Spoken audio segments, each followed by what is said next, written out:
This challenge, coming back to the Sharks, being a part of my boyhood club, is super exciting. I don't think I've been that excited to be part of a club in a long time. It probably wasn't a 90,000 fan stadium, and there was 90,000 people stuffed in there, and then I scored in the 90th minute to make it 3-3. So it was pretty crazy. You know, I get goosebumps thinking about it still. I don't know how bad it is, like cancer, like, you know, do I pass away here? Like, what happens? You know, I've got a young family, and, you know, not wanting my son to see me down or cry. Came back, my first game back, scored a goal. So, I mean, it all kind of happens for a reason. That's what I say to myself. Welcome back. Welcome home. Yeah, thank you. You know, I mean, it's amazing to be home, and this is literally my home. So, you know, I was here for a long part of my junior football, and, you know, it's exciting to be back here with everything that's happened to the facilities and the way that the club is trying to move forward as well. And you know, I think that's the time for me to kind of come back. Was there any particular memory that sort of came flooding back first?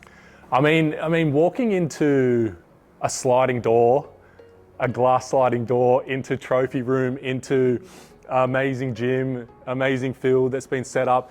That wasn't memories. I didn't have those memories, but as soon as you walk into the stadium, and then you go into the change rooms, and the nostalgia of it all, and, you know, going in there and seeing everything and walking through the tunnel is crazy feeling. You know, getting out there and stepping onto the field again is really amazing. I mean, a lot has changed, but a lot hasn't changed at the same time as well, you know, so those feelings really do flood back pretty quickly. Love to hear about how it all began for you, where you started, and what the journey's sort of been like to get to here.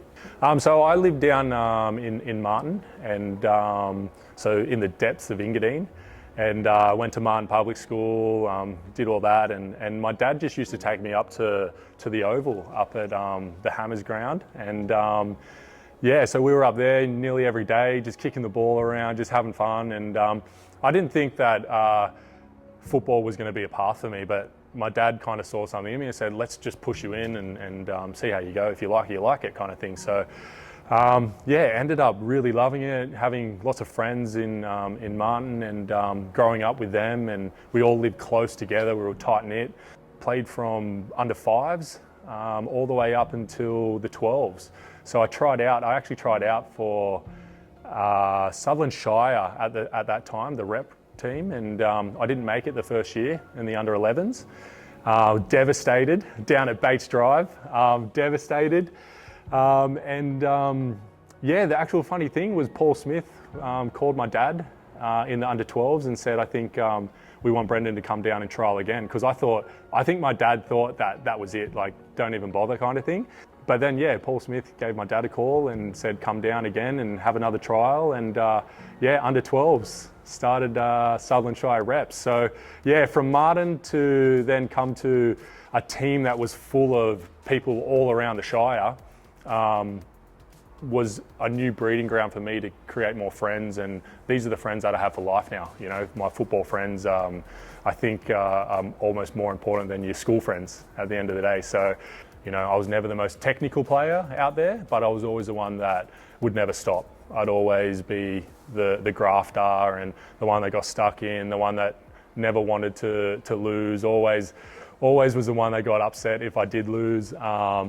But yeah, I was always out there kicking people and trying my best to imitate some of the boys that I grew up with the Smitties and all that. They were the ones that were the big legends from this club, and you know, it's great to be able to be back here and see those guys around, and, you know, just have that community feeling again. It's really cool.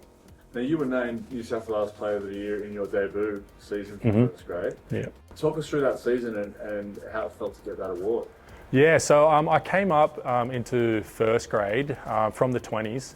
I wasn't starting in the pre-season and all that, and yeah, I had a few good showings out there and showed him that I had the ability to just keep going no matter what. And I think that's what he loved kind of about me. And yeah, he gave me the opportunity, which I'm super grateful for. And yeah, I had a good season that year, and it was one of those kind of like I guess standout years, and the ability to sort of catapult me into where I went next. Sydney came calling and they said, come and train with us at first. So I was training with the first team, but playing with the youth league team. I learned so much there, and I played half a season for the youth league. And John Cosmina gave me the call up and said, I want you to stay here full time now, permanently. So went up there, and I actually had a pretty good start. You know, I think it was my second game or whatnot, and I got on there and was playing with huge characters. You know, we were playing with Johnny Aloisi, playing with Steve Corica. I mean, I could literally list these absolute Aussie legends. Yeah, I scored a goal up in Newcastle to win the game, and I think that also kind of got me to the next level of trying to permanently cement myself in that team. And had a great time at Sydney, and always have fond memories, and played with some tough players. I learned a lot. Never got a massage when I was there because I was a young boy, but if you're there, your table got flipped, and you're off that. Never got physio treatment. Wasn't allowed anything. You know, that was back in the day. You know, so I mean, a lot has changed now, and football's changed in a way, but you know, those are kind of what made me the footballer I am today. You know, had that sort of mentality, and I think a lot of boys need that, and I think that's what maybe is missing in the future talents. But I mean, you know, there's always that chance for that to come back in a little bit as well, to be able to give them that strong mentality, which is what these boys need as they grow up. So then you obviously carved out a huge career in Malaysia. Mm-hmm. Playing for some of the biggest clubs in the country, and also Mm-hmm. for the national team. Mm-hmm. How did the sort of Malaysian opportunity come calling? Yeah, so I was at Sydney at the time, and one of the clubs called Sabah asked me to come over, and yeah, I was thinking, what do I do? Do I sign for another A-League team, or do I take this opportunity and see where it goes? Getting over there exposed me to Malaysian football. I would actually love to stay here if I could, and that's exactly when another team called Kelantan came knocking on the door, and they were a giant of football at the time. They won everything, and I couldn't pass it up. That was one thing where I was like, this is a huge team with a huge fan base, and I need to give this a try. So yeah, so I went there, signed a 3-year deal, and yeah, had an amazing first season when I was there. The boys welcomed me a lot, and you know, gave me a sense of the culture. Ended up really loving it. It gave me a chance to love football and understand how much it meant to the fans and the supporters around that sort of region as well.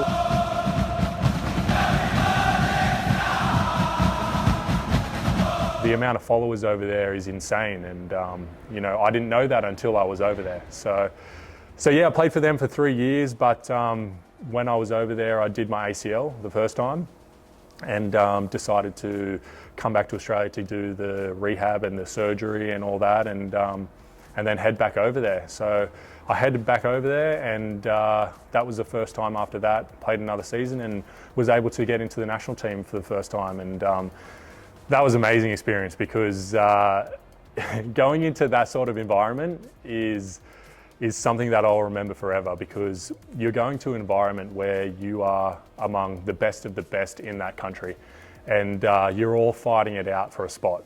And at the time, I probably wasn't seen from those players as a Malaysian player. I was probably seen as a foreigner coming to take a spot. And so I had to navigate my way through there, and that was another experience.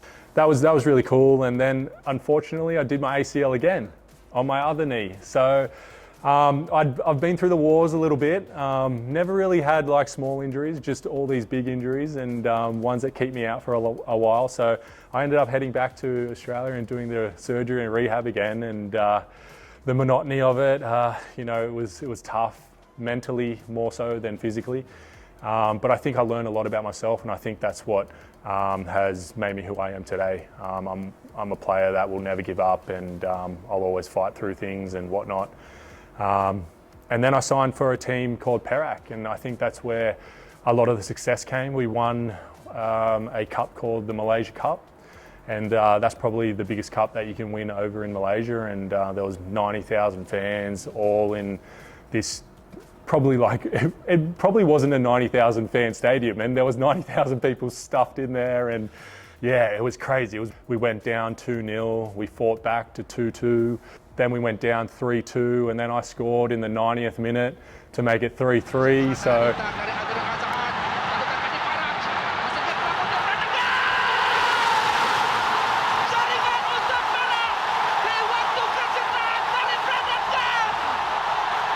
It was pretty crazy. There was, I get goosebumps thinking about it still. So that was an amazing experience. We ended up winning in penalty shootouts. So yeah, it was pretty cool. It was pretty cool to be a part of that. And from there, I moved to a team that is considered one of the biggest teams in Malaysia, Selangor.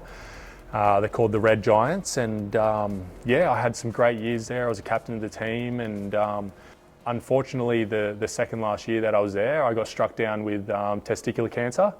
So that was another battle that I had to get through. But, I'm always that person that things happen for a reason. And I feel like those ACLs happen for a reason to, strengthen my mental state. And I think that's what really helped me get through it, because it was COVID times at that time. And, my wife and my one-year-old son was back in Australia, stuck here, couldn't get back to Malaysia. All these things were happening at the time. I had just come back from World Cup qualifying for national team, found out I had testicular cancer. The next day, I went into surgery, didn't have my family there, was just connecting through FaceTime.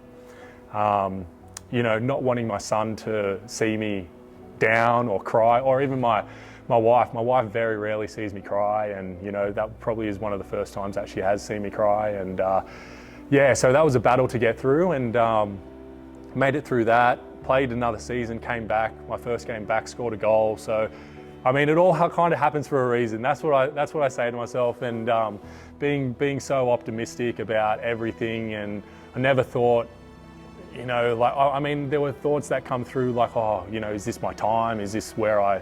Is this, I don't know how bad it is, like cancer, do I pass away here? Like, what happens? I've got a young family and whatnot. Luckily enough, I had really good doctors over there, and did all the chemotherapy and everything. And yeah, got back to football, which was what I really wanted to do. And I moved to a team called Kuala Lumpur City. Our team was one of the closest knit teams that I've ever had, and it was amazing to be a part of, and we were really good. But yeah, I think what I wanted to do, I did over there, and I played in an Asian Cup for Malaysia. We played against South Korea. They're giants of football. World football. They're making it to World Cups, and we drew 3-3 with them, and which is amazing. We played in World Cup stadiums in Qatar, and all these experiences was just phenomenal to have. So I'm very grateful for the time I had in Malaysia. But I see this challenge coming back to the Sharks, being a part of my boyhood club, as super, super exciting. I don't think I've been that excited to be part of a club in a long, long time. And you always have different feelings and whatnot, but there's nothing that can bring the nostalgia back to your boyhood clubs. Having the opportunity to be able to come back to the Sharks is super exciting for me. So we've got a lot of fans that are counting down to a big clash against Spirit on the weekend when you're making your debut. What can they expect from you after that first whistle at Seymour Shaw on Saturday? I think they can expect a lot of heart, doing my all to get the win, because I hate losing. It doesn't matter if it's a little game against my son at home. He'll drop to the ground and say, "Dad, you're not allowed to play like that. You're a professional."